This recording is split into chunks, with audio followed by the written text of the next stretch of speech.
Hello, folks. We're live. It's Fandango Friday. I'm in Louisiana with Louisiana Liqueur Reviews, and Elbow 88 is in Florida. And tonight we're looking at any liquor or liqueur brand, liquor or liqueur. So I have one that I guess is sold around the United States. I'm not quite sure. I know it's common, relatively common here. Don't know how popular it is.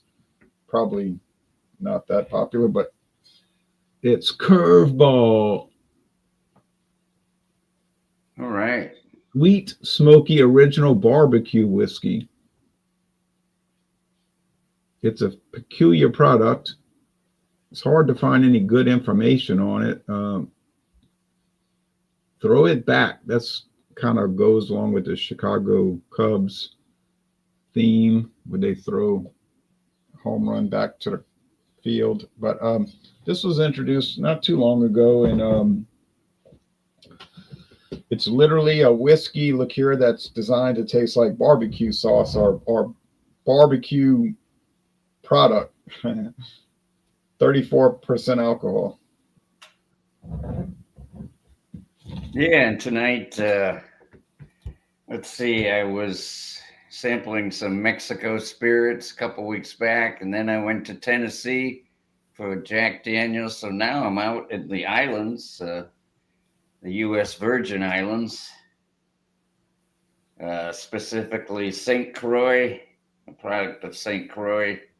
And this is Cruzan rum, aged dark rum. You can get it in a light variety as well, light rum or dark. I'd pick up the dark rum. It's 40% ABV, and it's been around for a while, quite a while actually. If you look at the top of the cap there, it says 1760. So that's pretty old, but apparently they were making sugar out there in St. Croix way back then, and then they decided, well, we've got all the sugar cane here and molasses and whatever we need to make rum, so they started making rum, and they've been at it for quite a while. And an interesting thing about it is that back in those days, that part of the Virgin Islands was the Denmark Virgin Islands. Yeah. Danish Virgin Islands. Yeah. Which didn't get sold to the United States till 2017. 1917. Yeah. 1917. Yeah, I didn't research that part of it. I'm not sure of why that they changed hands then. It may have had something to do with World War One. I don't know, but anyway, yeah, you're right. It's a United States property, and I'd like to visit there someday. It's a very, very nice part of the world. So let's pour this out, check it out. Well, before we go on further, we have another guest. All right. Hey, welcome to Utah. Hello, Claude. Hello, this is And my Claudia. Uber driver. Well, I guess you're not going to be able to do any examinations tonight, but you're just stopping in to say hello, eh? I just stopped in to say hello. I'm drinking a Delight. I'd rather have the cruising, but I'm drinking a Delight Diet Coke. Delightful Diet Coke. That I bought. That you bought. That you bought. Always marry a woman with more money. Oh boy! All right. Well, here we go. Here's Utah. I've been out to that desert before. I drove across that desert once. Oh, twice actually. Well, have a good, safe trip. We're going past Beaver, Utah. All right. Sounds good. I'll see you Have later. a good trip, guys. Yeah. You're heading to San Diego? No, they're heading east. Oh, okay. I'm surprised they were even able to join, in a vehicle, like that. Yeah. But that was nice to see them check in there on a road trip. Okay, so this thing here, we can't get enough barbecue. Well, I can get enough barbecue. I like it, but I mean, after a while, I'm sure you get sick of it.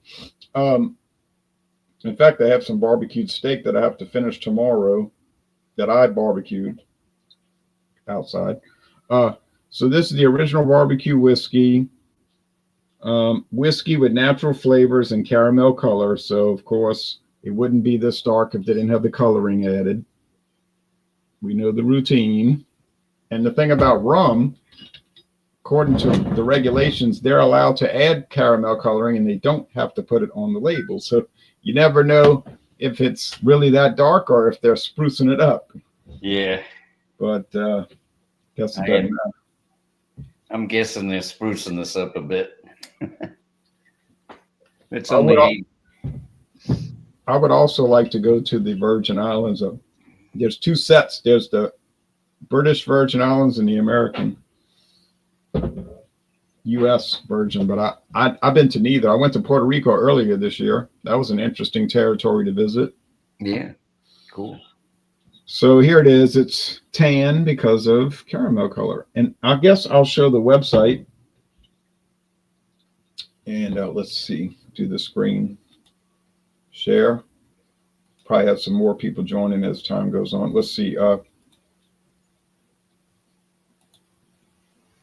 Curveball, legendary night starts with Curveball. Now, I have a feeling this is owned by a bigger parent company, but I couldn't track that down. I really could not find any information showing that. So, yeah, sometimes it's hard to find that. I'm just going to have to work under the understanding that it's not owned by a big company, but I'd be shocked if it wasn't. This unapologetically American whiskey is crafted right here in the USA, 100% gluten-free and perfectly made for moments that deserve a real shot of flavor. Curveball isn't just a drink, it's an experience that leaves an impression. While it doesn't taste like barbecue sauce, we are told it captures the essence of perfectly smoked meats. Yeah, that's right. It tastes like barbecued meat with the sauce on it. It's strange. Made with 3-year-old 100% bourbon whiskey. So it's probably coming from some big company's 3-year-old bourbon, like say Ancient Age from the Sazerac Company, Buffalo Trace. They're not brewing it. They're not distilling it up there in Wisconsin. All natural sourced flavors. Okay. No preservatives, no chemical additives. That's nice to know. Curveball wasn't cooked up in some boardroom. It was born from the wild ideas of rule breakers like you. And now, after a killer collaboration with Barstool Sports, okay, Curveball's taking over college campuses and bars. Okay, sip it straight, chase with a spicy pickle, or get creative. I'm doing it straight tonight. We've got bold new flavors on the deck that you don't want to miss. Well, I'm still not seeing any bold new flavors. I've seen this one, and that's it. And to be honest, and then there's some ideas about cocktails, of course. Party drinking naturally. Shopping area where you can find it, a locator tool. Let's go back to this. So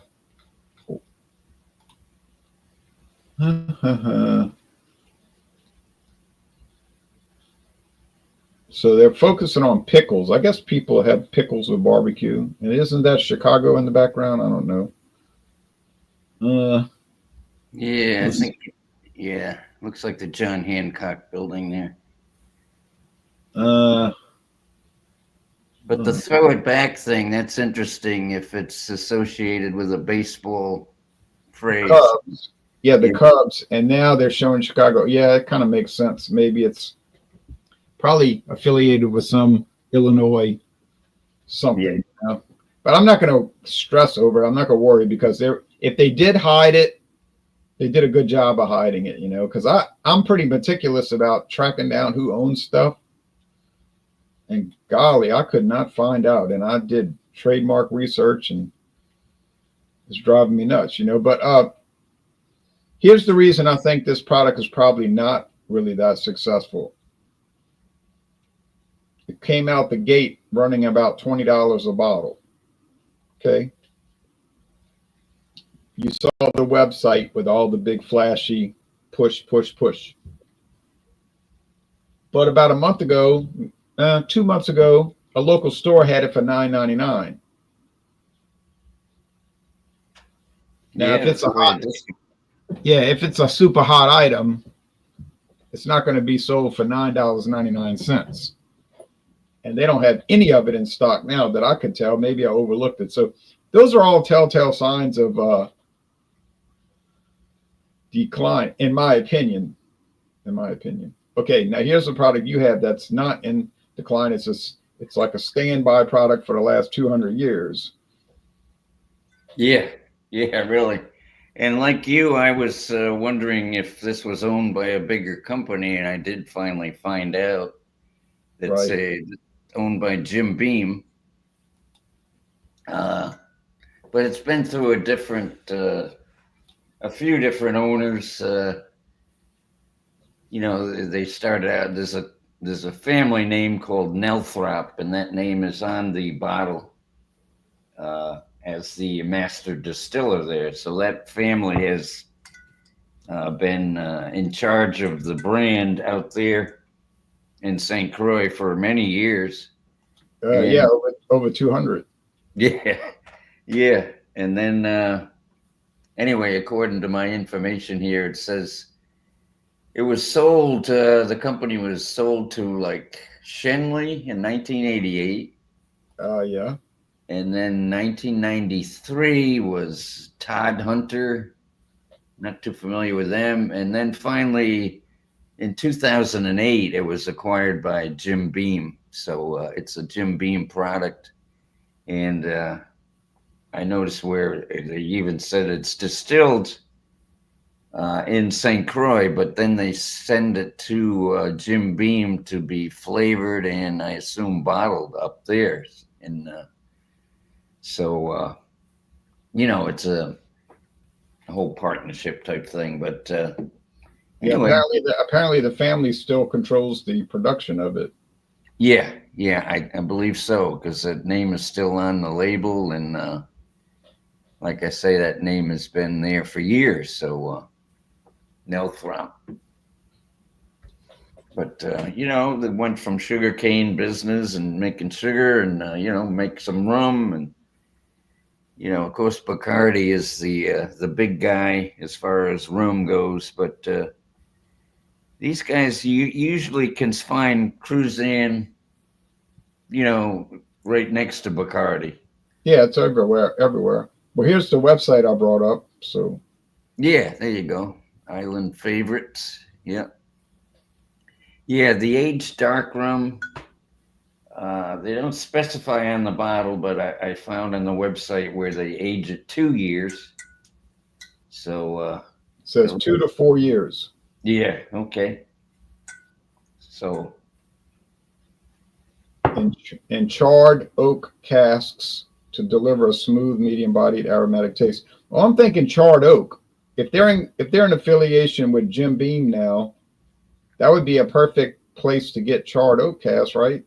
yeah, yeah, yeah, they would be in abundance of them up there, I would think. But normally I don't drink rum neat. I mean, I'll give it a taste just to see what it's like. But it's a mixer for me. Rum and Coke Yeah. is what I've enjoyed for years, actually. And if you got a little bit of lime around, uh, but rum is a good mixable spirit. You can mix it with club soda, or mix it with 7-Up. You still get a nice drink. So, but I've drank quite a few rum and Cokes in my time. So, Cruzan is one of my favorite rums to use for that. And they do a big focus on their website about the tours, distillery tours. Yeah, I would think if you're going to make it out to St. Croix, that would be a good stop, at least for somebody who has an interest in spirits. And there's a history. Yeah, go through the history. The Nelthrop era begins 1950. And I think it was a father and sons type of thing that was in charge for many years and still is in charge, as far as the master distiller. Yeah, I was reading somewhere though that the Nelthrop family had pretty much taken over the production in like 1820 or 1810. So I don't know. I don't know if it was like a hard and fast, they controlled it, or if it's just that they were involved with it. And then in 1950, this guy got involved and it was like really stuck, Yeah. Yeah. But they definitely are involved because that guy Gary signs his name on the bottles. Correct. Yeah.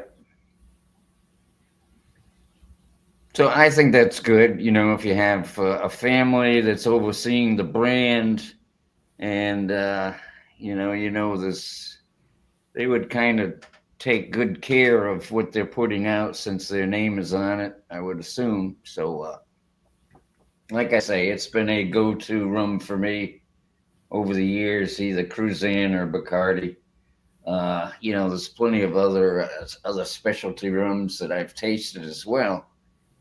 But when it comes to keeping one in the cabinet, it's either Bacardi or Cruzan, mainly too because they're relatively inexpensive spirit. I got this 750 was $10. Oh, really? Yeah, you can get this size at $10 at Total Wine all the time. So that's pretty reasonable to have, rum is a good, reasonable spirit. So can't argue with that. Can't argue with that. Well, now we'll do the tasting. I'll get mine out the way real fast. It's a bizarre product.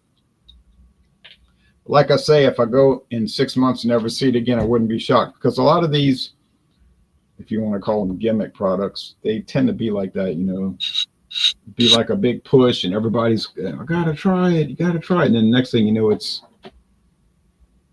stuck in the discount bin. But I don't worry about that. It's no skin off my back. I didn't make it. I didn't have any money involved in it. Why should I care, right? Yes. And secondly, I got it for $9.99, so that's a double. Why should I care? But if I try it and if it's bad, I haven't lost anything except $9.99. Big deal. But if I try it and it's good, it's a winner. Okay, let's go with the nose. Smells like well, honestly, I've let it set here and breathe, and that's the key with these things. If you let them breathe, they'll lose their gimmick. That if you get whatever flavor it is, it could be pumpernickel, barbecue, ice cream. It'll have a rush of that flavor when you pour it. Wow, can't believe it. And then, but if you let it set out, then it'll just be distillate, liquor. But it does come across as kind of some like mustard-based barbecue, charred barbecue. Maybe that isn't that from the Carolinas. In Carolina, they use a lot of yellow mustard, strong barbecue sauce, I think. But anyway, taste.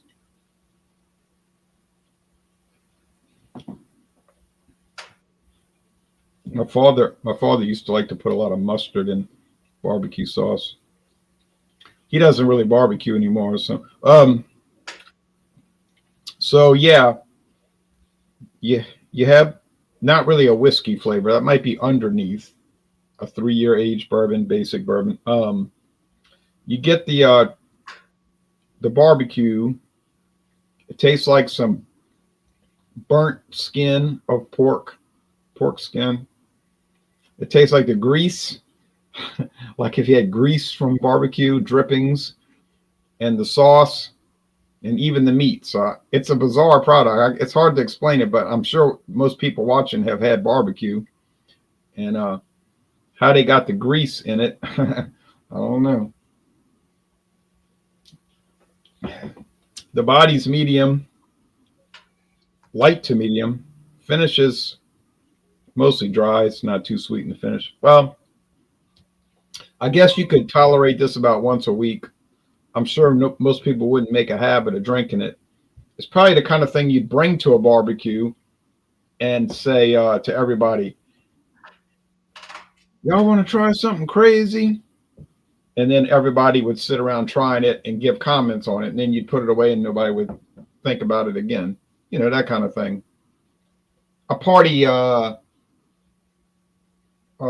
item, whatever you call that. Nothing wrong with that. It's just not something that you're going to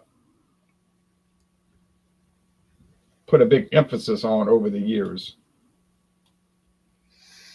Yeah, I'm wondering if they're trying to ride or, like Fireball, the same ball as in the title there, curveball, Fireball. Now, Fireball has gotten really popular, and, I'm guessing curveball would like to attain that same success, but you're right with these type of liquors that are flavored, it's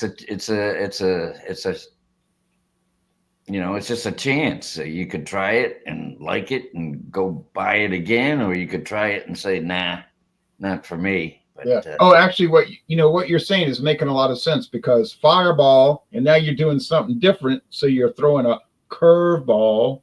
Yeah. Chicago baseball, throw it back. Yeah. Okay. Gotcha. Yeah. There you go. Anyway, we got a dark room here. Nice color in there, and the aroma. I can get that.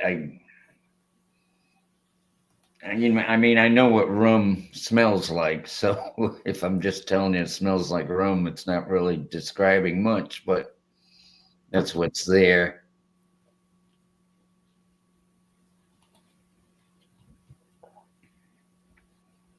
And it's got a nice deep taste to it. Little sweetness, but there's also some background woodiness, I guess, from the barrels or whatever. But yeah, it's a good solid rum. I've enjoyed this many times, and in fact, a little later here, I'm going to make a rum and coke to drink this with. But yeah, Cruzan, one of my favorite rums. So anyway. And it would definitely be a good rum for rum cocktails. Yes, for sure. For sure. So anyway, like I say, it's such a good value, $10 a bottle. I usually have it in my cabinet here alongside whatever else I have. I've been buying more Mexican spirits, tequilas and mezcals, but I always have a bottle of rum around, so I thought I would bring this to the table for this Fandango Friday. Excellent.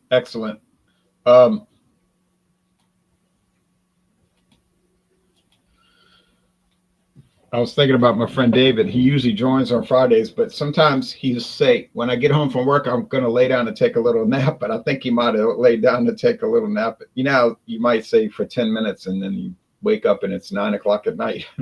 But yeah, I've had that happen. Because you're more tired from work than you realize. You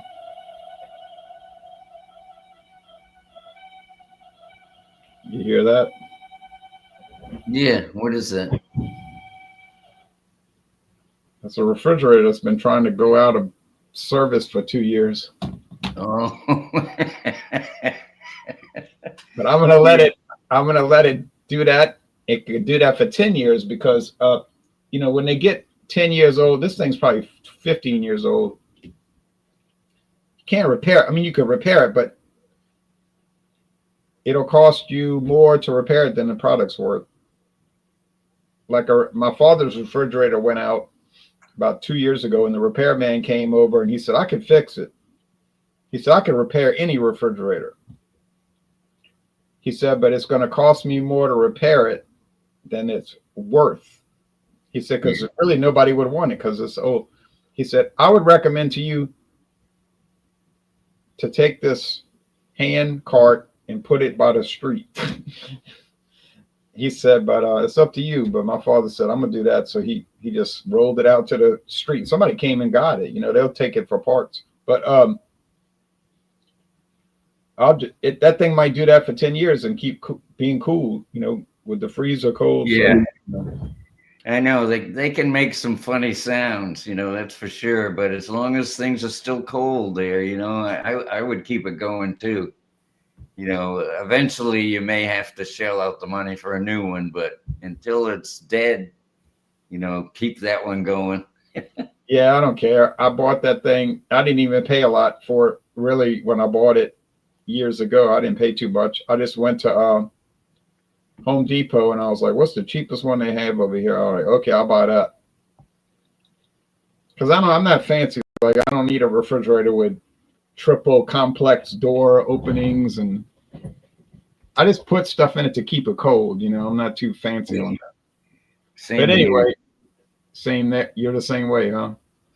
Yeah, you know, all those ice makers. Well, it's nice to have an ice maker in my fridge. I just replaced it a couple of years ago, but it's just a basic Whirlpool. It's no water dispenser, no fancy buttons on it. Just keep it closed and keep it cool. So it works for me. Mine is a General Electric, General Electric brand. Yeah. Made for the I think private label for Home Depot called Hot Point. But my grandmother had a pretty expensive refrigerator because she always would buy expensive things, typically. So she went on a trip out of town. It's like in the late 90s. She said, go check on my house when you get a chance. I said, okay. I didn't mind. I didn't live but a mile and a half away. So I went over there one day and I opened her door and water came out of the front door. Uh-oh. I was like, what's going on? So I went in the house and there was water all over the floor, like about an inch or two deep. And I was like, this is very bizarre. And I could hear something running, you know, like water. And I looked behind the refrigerator and the hose that brings the water in for the ice maker had popped off. Oh, wow. And it was just flowing out. Oh, wow. So I turned it off, you know, and I called her on the phone. I said, I got some bad news. I said it, and she was like panic, you know. I said, well, I just got a broom or a whisk broom, you know, like a straw broom. And I just swept all the water out the house. And I don't know what I did, open the windows or turn it, I don't know, whatever, it dried out. And she didn't have to really replace anything because the floor was tile. But still, I said to myself, I said, I'll never get an ice maker, you know, because I don't trust those things. If I put ice in a tray and I put it on the shelf in the freezer, I don't think anything bad's going to happen. But having a hose with water running in the back of the fridge that could pop off, I got paranoid behind. And a lot of these ice makers, they'll leave like metal shavings in the ice when they start to deteriorate. Well, they're notorious too for breaking down. You know, it's like you can't have an ice maker run for years. You know, it seems like they're always breaking down, going on the fritz. And I imagine because they have to operate in a freezing environment, you know. Yeah, and so imagine that little mechanical thing that turns around and flips the ice out once it's frozen. Yeah, they're very problematic. You know, it's a nice convenience, but I don't mind making my own ice. I've gotten used to it, so it's okay. There's no real effort to it. But after that traumatic thing with the ice maker breaking and the water going all over her floor, and when you open somebody's door and water flows out, it's like, nah. Yeah. I don't need that. Okay. Well, anyway, enough of ice maker and refrigerator theoretics. I think Yeah. curve. I think Curveball is a good product. I think it's well done.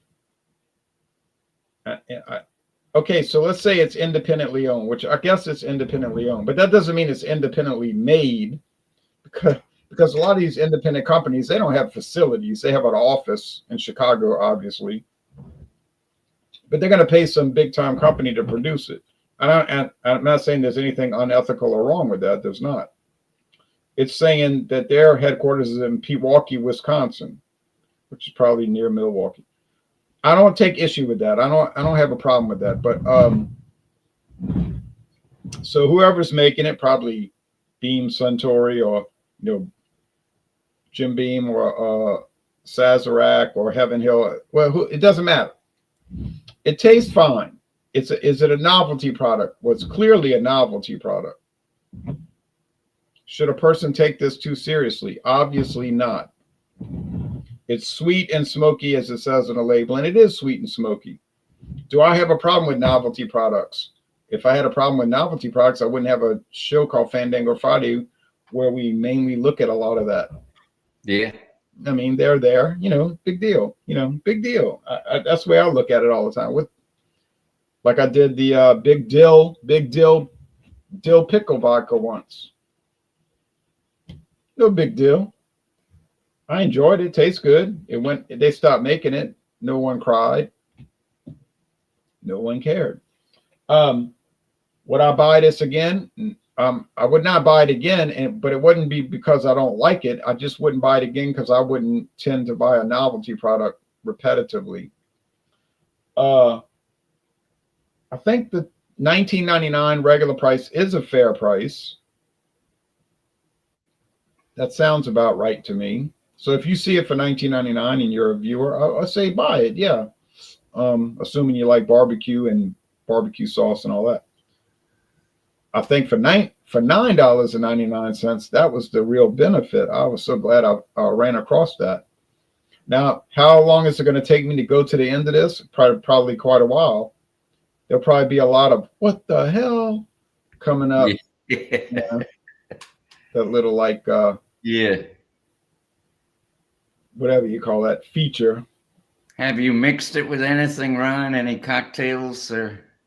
No, and I have to admit, I never make cocktails. I don't Okay. really have much knowledge about proper production of cocktails, but I don't mind sipping it at room temperature, a couple of ounces every week. No problem. I find that it's better. I do agree with the company. It's better at room temperature than in the freezer. Yeah. When I first bought it, the first time I bought it in the little sample bottle, I put it in the freezer because my mind was that all liqueurs should be in the freezer, which I agree is generally true. But I was reading the website very carefully, and they said, don't chill it. They were saying you want to drink it at room temperature, like, barbecue sauce. If you're barbecuing, it's going to be on the heat. You don't need it to be cold. So, and I thought, okay, I'll see where they're going with that. So I tried it at room temperature, and it was better. So the score I'm going to give it, it's hard to say. I have a hard time scoring things like this, but I mean, I think it's good. I'll go with a 8.7 out of 10. I think it's good. I wouldn't make a big production out of it. Well, maybe I am making a big production out of it, but it's just unusual. That's what I'm talking about.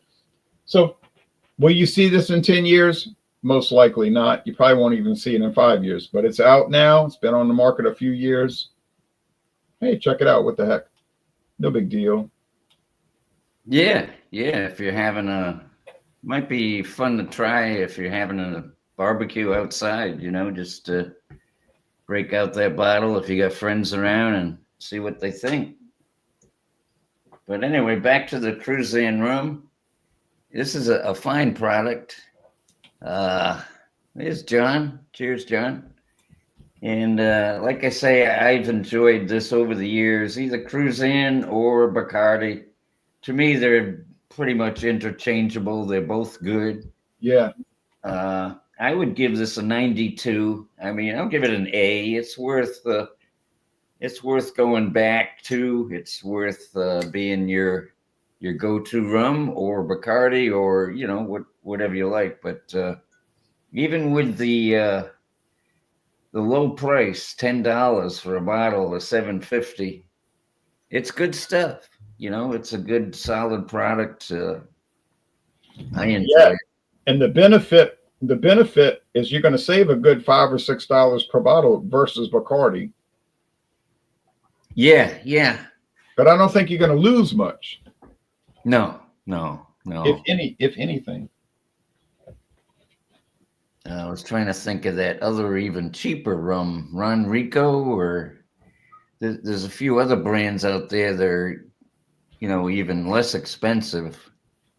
Oh, Ron Rico. It's interesting that you brought up Ron Rico because that's a really old brand. That's older than Bacardi. Not older than Cruzan, because basically nothing's older than Cruzan. But Ron Rico, they used to make it in Puerto Rico, but something happened and the whole thing was shut down. But now, interestingly, very interesting, Ron Rico is made at the Cruzan distillery in St. Croix. Oh wow! I thought that was made by Bacardi. Okay, that's interesting. But yeah, they did say on the website or on the Wikipedia page of Cruzan that they actually make a lot of different types of rum there for other companies. So I got bottles of Ron Rico in the cabinet, silver and gold, and both bottles on the back, not in big letters, but real small. It says distilled at Cruzan International Distillery, St. Croix, USVI. okay. No, but Ron Rico is owned by Jim Beam Company. Oh, okay. Well, that makes sense. Yeah. What happened was that Seagram's back in the late 2000, in 1999, 2000, 2001, the people that owned Seagram's decided to totally get out of the liquor business for whatever. But they had this idea they're going to get into like streaming media, telecommunications, which is big today anyway. But they sold a bunch of stuff to Beam. Yeah. All kind of brands, all kind of distilleries. They just say, you could take it. We don't want it. They sold a lot of their other stuff to Diageo, a lot of their other assets to, Sazerac came in and snatched up a bunch of it. Pernod Ricard snatched up a bunch. Well, it's sort of they had like a garage sale and they said, y'all come look around and pick what you want.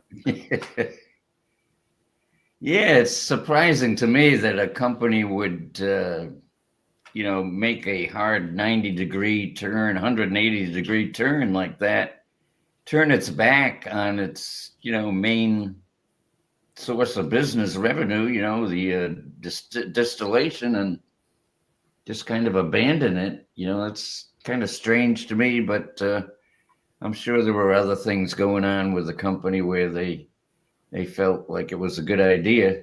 But when I was back in the 1990s, I remember Seagram's was like the big company, like, oh yeah, they're big. Yeah. But yeah, I read a lot of articles about that, and they said that no, it really wasn't owned by the Seagram's people. The Seagram's family had sold it to these Russian immigrants. They were from Lithuania in the 1920s. This family had bought it. So they made it into this huge empire, But they had kind of, I don't know if they were nervous or they got jumpy about it, but even back in the 1950s and 60s, they wanted to diversify. They didn't feel comfortable with just liquor. Like they felt like it was too risky to put all the money in one thing. So they started to invest in movie. They had bought a big movie studio. They owned I don't know what they had owned. They owned like Universal Pictures or something big like that. Then they had bought like the biggest stake in DuPont, a chemical plant in the chemical company in the 80s, DuPont. They were like the biggest shareholder. They would try and buy all kind of stuff. Yeah. Music company, record companies, but and everything made money. It all made money, But they the old man had died, and then this younger guy, he might have been in his 40s or 50s. He was like, we gotta, he just had this mindset in the late 90s. We gotta get out of the liquor business. There's this big thing coming, which we will call the internet today, streaming media. He said, we got to do that. We got to do that. So the family was like, well, all right. And they invested all their money into this French company, which it's huge today. It's huge. It's like a huge international world media company. And who knows, they might have made a fortune off of it. I don't know what, but Seagram's did dissolve in the year 2000, but the name still exists because all the copyrights and the trademarks exist, but they just sold it off to whoever wanted to buy it. It was a very bizarre story, but I guess. Yeah, I know. Especially you spend all that time to build up the name recognition. I remember when I was younger, and Seagram's was a name that was out there that people knew, and then just to walk away from it all. Some of the family was very angry about it from what I read. They were like, this guy, he destroyed this heritage, and then, but apparently other members of the family were like, oh no, you can't live in the past, Well, and the way they looked at it, they were just investors anyway, so they just wanted to parlay, I guess you could call it parlay the money into something else, but yeah. Whatever, because like Fireball, let's think about Fireball. We know that's so popular today. Seagram said they were the people who developed Fireball in 1984. I read about this. It was called, there was a whole line of liqueurs called Dr. McGillicuddy, which they still make. You can get Dr. McGillicuddy, like a mentholated liquor or something. But that thing did nothing. They had Dr. McGillicuddy's Fireball. It was like a few people bought it, but it wasn't cinnamon flavored whiskey. It was not really that popular. Then Sazerac bought it from Seagram's in that fire sale, right? Yeah. They took Dr. McGillicuddy's and they were like, this is not marketed correctly. We're going to revamp everything, and then now look at it. So it's just kind of like they owned all these brands, but they didn't really have interest in it. Like they just, I don't know. If you lose interest, you may as well sell it, right? Well, how do you feel about letting John and Nille join now? Oh, I don't have a problem with that. Not at all. I guess we can allow it. Hello, John and Nille. Hey guys.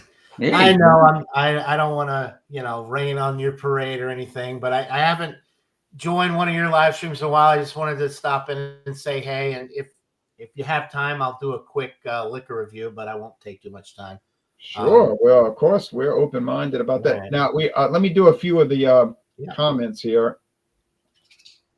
Now, we on Fandango Friday, we allow any liquor or liqueur. That's right. Yeah. I don't know, Eric. I don't know if there's sub regulations. Most likely there are. You would have to imagine. Well, Drewski, we kind of running out of time for that, but thanks for the suggestion to invite you. No, I've never had aftershock. Anile the Hun, right? Anile the Hun. Really done, yeah. All right, so what do you have tonight? So I figured I would bring something. This is courtesy of Mr. Shane Fudge. I know Elbow has a bottle. Dio has a bottle. I'm getting down to the bottom here, but this is something we don't get up here in Massachusetts. At least it's very hard to find, and it's about $100 a bottle up here. But Mr. Shane Fudge down in Arkansas can get these bottles for about $30, $32.99. Probably be about $50 about right now. Yeah. Well, he actually can get a 750 ml bottle down in Arkansas for about $32. Still in 2025? It's allocated, and he doesn't get it a lot, or he kind of has to, seek it out. But he I think this bottle he paid $32 for. Can't believe Anyway, it. It's what's not. What's the ABV? 90? I believe it. Yeah, it's 90 proof, 45% alcohol. Yep. Right. So Weller, I've always loved Weller. It's a wheated bourbon, so it's a little bit smoother, a little less harsh than some of your traditional bourbons, but you still get that nice kind of corny. Not I say corny. That's a terrible way to describe it, but the classic bourbon flavor profile that you would expect, but the wheat kind of mellows it out a little bit. If you've never had a wheated bourbon and you like bourbon, Weller, it's hard to beat Weller. They have Weller up here, like the foolproof and one of the other variants, but they're like over $100 a bottle. They're hard to come by. This green label here, I can't find it up here. Hey, John and Nile, we can get that. We can get that here. But guess what? Guess what showed up today on the shelf without having to ask for special permission to buy? This is a liquor, a bourbon. Blanton's. Oh, Blanton's. Yeah. But Cool. Here's the bad news. Here's the bad news. Years ago, it was common around here for $55. It was but probably today, $100. today when they put it on the shelf, and you could just go in the store and buy it. Say, oh, give me a bottle of Blanton's. It was $80 plus tax. Oh, yeah, I've seen it. So when I lived down in Georgia, it was anywhere between $80 and $100 a bottle. You, David, and myself actually reviewed a bottle of Blanton's when I came to visit you. I don't know whose bottle it was. I want to say David bought a bottle, but I can't. Yeah, remember. It wasn't mine because we were at his It wasn't house. mine, so David must have had it. And we did a trio review, and it was very good. But I bought a bottle when I lived down in Georgia, and it was like $89.99 with tax. I mean, it was close to $100 a bottle. Wow, so we're kind of like behind the times on the. Yeah, right. Up here, it's about $100 a bottle too for the regular Blanton's, which I say the regular Blanton's. Really, the only one that we get around here, which is like they're just regular. Yeah, the standard. Yeah. Well, here's the website for Weller. So the foolproof, which is above the special reserve, I can get that. It's a blue label, but it's $100. I think it's $110 a bottle. Shane Fudge said that was a good price because down there the foolproof is like anywhere from like $180 to $250. Oh, yikes! So, you want to read what they're saying on the website? Sure.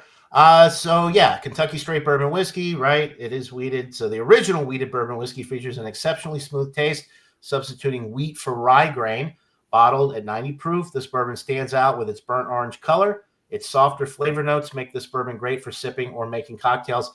I couldn't agree more with that. This makes an excellent old fashioned, but knowing that I won't be able to get this again unless Shane Fudge decides to send me another bottle, I've really just been enjoying it neat or with like an ice cube in it, and really very heavy on the caramel. One thing with the Weller that I really enjoy is it's got like a black cherry note that's really prevalent on the nose and on the flavor as well. I'll go ahead and get into it. Cheers.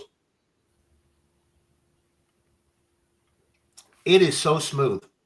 There is no other bourbon at 90 proof that I've had that I can think of off the top of my head anyway that is as smooth as the Weller. Something about the wheated bourbon, it just comes off a little bit smoother. The cherry notes are definitely more in your face with this particular bourbon. Caramel, the charcoal, the barrel, those notes that you get from the barrel are there, but it's not harsh at all. It's super smooth. And it's just, it's really a delightful product.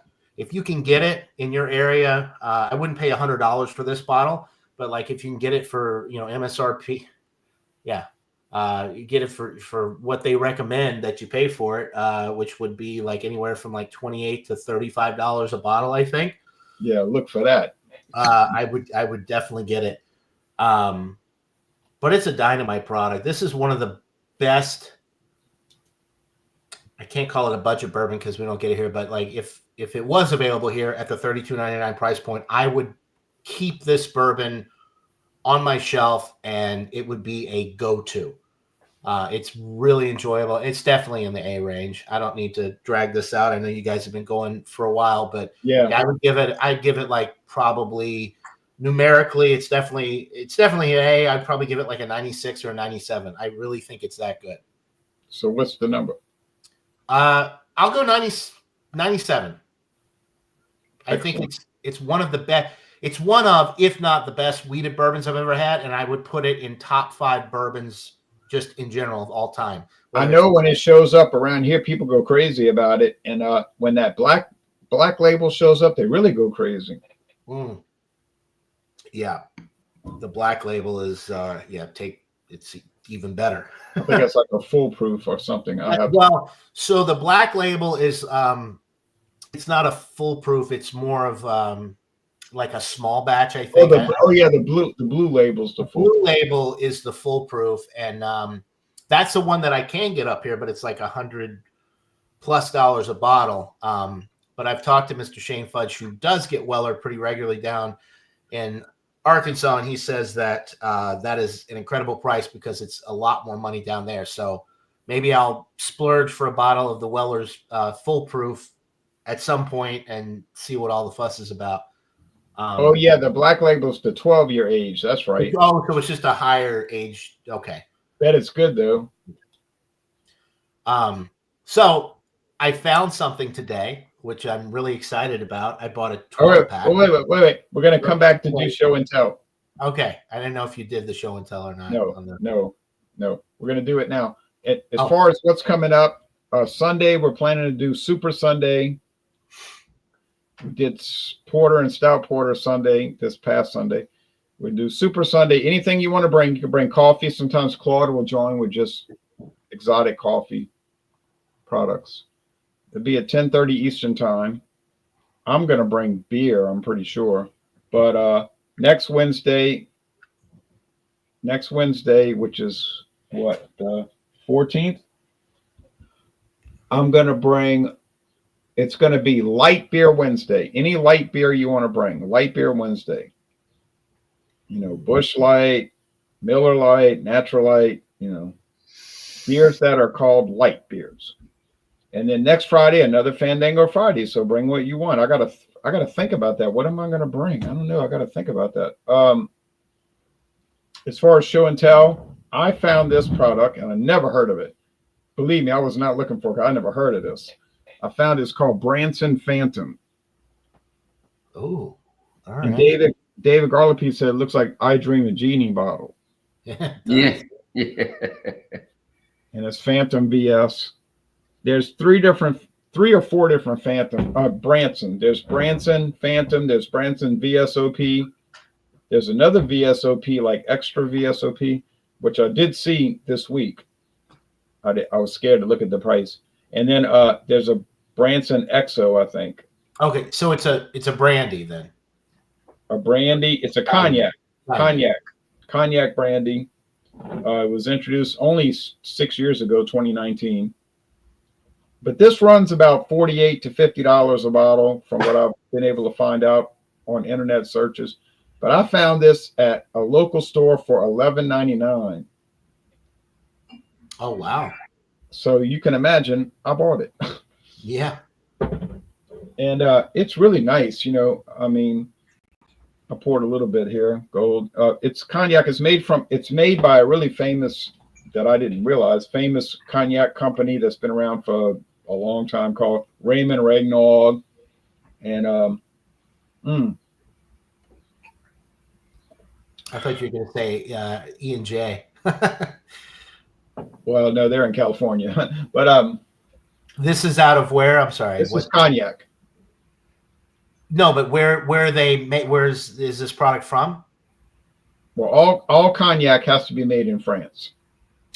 Oh, I thought Ian. Okay, I know brandy and cognac are similar, but I thought that a lot of American-made companies were labeling their products No, no, as no. cognac. Cognac You know that? can only be produced in Cognac, France, which is the area Okay. near the Atlantic Ocean. So brandy, that's from all over the world. But if it says cognac, it can only be from that small region of France. So this is It's interesting it's because yeah. champagne. Champagne it should be the same way, but isn't there a lot of champagne that's made in the U.S.? Well, wait a minute. Back in around 30 years ago, they made a law that champagne could only come from Champagne region of France. Right. But they grandfathered in some American companies that had been making champagne for a long time, like Corbel. They said, well, if you've been making it already, you can call it champagne. But anybody that's making it after this date, they can only call it sparkling wine. Okay. Interesting. But that provision was not included for cognac. So cognac can only come from. So anytime you see cognac, it's only from France. France. Okay. Yeah. So anyway, good product, and that's I'll probably bring that one day. Okay, now Elbow, any announcements or show and tell? Yeah, I had a show and tell here, another bottle I'll show you. But first, John, I almost brought that Weller, my bottle, to tonight's show. It's interesting, but I was undecided. Should I bring the Weller or should I bring the rum? And I went with the rum. But no, that Weller is delicious. And I just say Maker's Mark is the usual weeded bourbon that I keep in my cabinet, but this Weller, when I tasted it, it's pretty special. It's well worth your score there, that 97. It is good stuff, and thank you to Shane Fudge out there for that. But I don't ever see Weller around here. I mean. Yeah. I don't think they stock it at Total Wine, and that's the store I usually go to.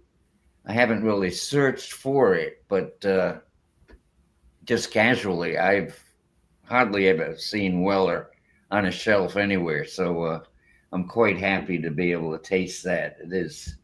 It's a great bourbon. The show and tell item is another mezcal. I just like these bottles. This company. Is that a ceramic? That looks like it is. It's all ceramic. You can see the bottom there. It's so cool. But this is a Bozal mezcal made with it's a certain type of agave, and they have different color bottles to tell you the different varieties of mezcal. But this is the type of agave there is called Tempestate Single Maguey, and they also have probably 6 or 7 other different bottles or different varieties, but I haven't opened it yet. But I will be getting into this soon and maybe bring it on a future Fandango Friday. But for now, I'm enjoying my old standby here, Cruzan rum, good stuff. And folks out there, I got a channel, Elbow 88. Feel free to check it out, and I hope to be adding some new content real soon. But there'll be some beverage reviews there and some piano playing and that type of thing. So you have to get the Lazy Susan back out and do some yeah, sir. You're right. Yeah, I do. I want to start making some more videos and get that going again. But anyway, guys, always a pleasure spending a little time here on a Friday evening, and always good to see you guys out there. So cheers, Ron. Thanks for having me on, and cheers, John. Good to see you. Yeah. It's Cruzan rum tonight. So. Thank you, and you're welcome, and I'm glad you joined, and I appreciate it. And I appreciate John joining, and I know y'all had a big meetup with some other guys from New York, I think. Yeah, so I kind of, how it usually goes with me is with my schedule, like the guys plan plan these events, and it's like, oh, if I can go, I'm usually like last minute, like, hey, I'll meet up with you guys. So I got to join Bumpy, Tanner, Eric, and I got to meet for the first time Dan from FLX. He's from like the Rochester, New York area. So I got to try a lot of Genesee beers. I know, Ron, I was watching your Genesee Spring Bach review. And it was right after I got a couple of cans, so I was really excited. I reviewed mine, and then I watched your review. And I mean, great beer. Why they don't distribute that beer everywhere is beyond me. I don't know. It's hard to figure out. Doesn't make any sense, you know. So anyway, I got sent home with another Genesee Bach and then one of the Genesee Citrus Pills, which I reviewed. I don't know if that one's posted yet or not. So anyway, I'm at Wegmans today. I was working in Burlington, Massachusetts, and they have a Wegmans, which is just this grocery store that's common up in New England. I don't know how far Wegmans goes, but it's basically like a Publix or a Kroger. Nice store. And they have a separate section with, you know, beer, wine, liquor.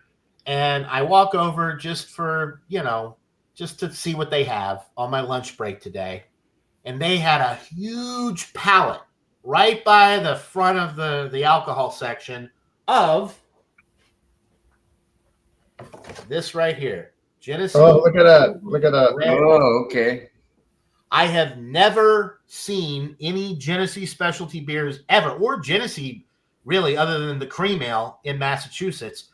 But I go into Wegmans and I'm looking at a pallet, just stacks and stacks of the Genesee Ruby Red Kolsch, $10.99 a 12-pack, which Good deal. is probably even cheaper in other states, probably $8.99 or $9.99. But in Massachusetts, $10.99. If you can get any 12-pack for under $14.99, you're doing pretty good, because Massachusetts beer prices, just alcohol prices in general, are terrible. If you live here, you know. So $10.99 for the 12-pack. So I got a bunch of them in the fridge. I can't wait to. I did get to try one when I met up with the guys, but I didn't bring one home to review. So I'm really excited to review this and drink a few of them.